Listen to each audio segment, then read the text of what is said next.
la mort de la reine laissera la famille royale avec un problème de gestion clé dû au conseil privé, a expliqué un expert constitutionnel à Express.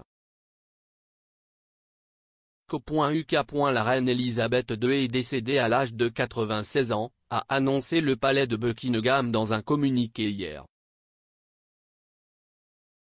Le monarque le plus ancien de Grande-Bretagne a été immédiatement remplacé comme souverain par son fils aîné Charles, qui règne maintenant sous le nom de roi Charles III.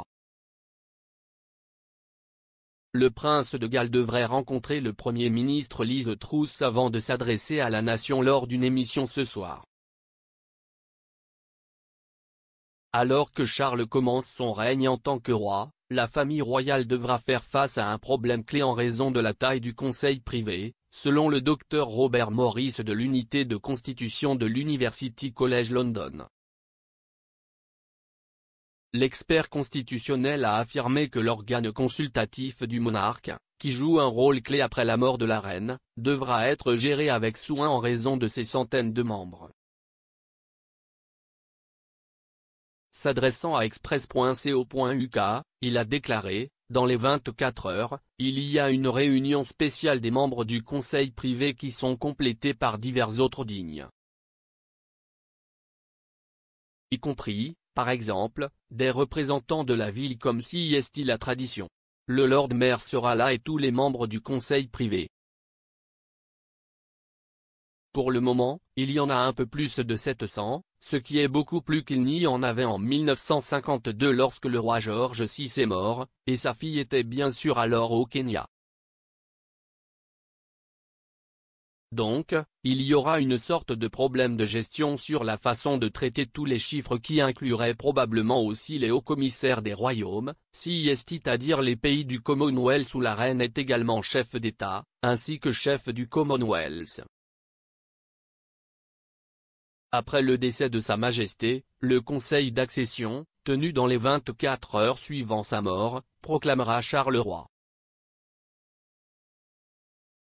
Les conseillers privés composent le corps, ainsi que les grands officiers d'État et d'autres personnalités importantes. Le conseil d'adhésion se réunira d'abord seul avant que Charles n'assiste à la deuxième partie de la réunion de l'instance.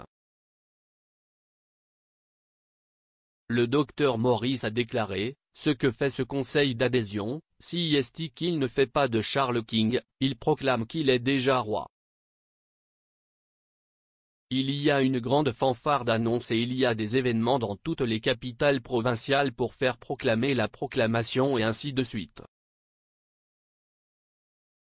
Et puis il y a un deuxième événement impliquant des membres du conseil privé uniquement où le nouveau roi assiste. Charles prononcera un discours lorsqu'il assistera au conseil et devrait discuter de son lourd fardeau en tant que roi. Le docteur Morris a poursuivi, il fait deux choses principales. Il fait une déclaration personnelle, ce qui est très personnel. Il a vraiment trois éléments principaux. 1. Le grand regret bien sûr du décès de sa mère et mention sans aucun doute de ses valeurs et de ses réussites. Deuxièmement, il dit qu'il respectera bien sûr la Constitution et fera de son mieux pour la préserver. Et troisièmement, il fera probablement quelques remarques sur le fait que c'est un lourd fardeau, ce qui est en effet le cas. Le docteur Morris a également révélé les plans de voyage immédiat du roi, qui sont attendus dans les prochains jours. Il a déclaré, il attendra avec impatience le soutien de chacun dans son souhait de s'acquitter fidèlement de ses fonctions. À cette occasion, nous pensons que le prince, devenu roi, fera alors une émission le soir de la mort de sa mère. Et le plan est apparemment qu'il se rendra ensuite dans les capitales provinciales pour des services commémoratifs qui se tiendront à Édimbourg, Cardiff et Belfast. En attendant, des dispositions sont prises bien sûr pour la mise en état de la reine qui aura lieu à Westminster Hall.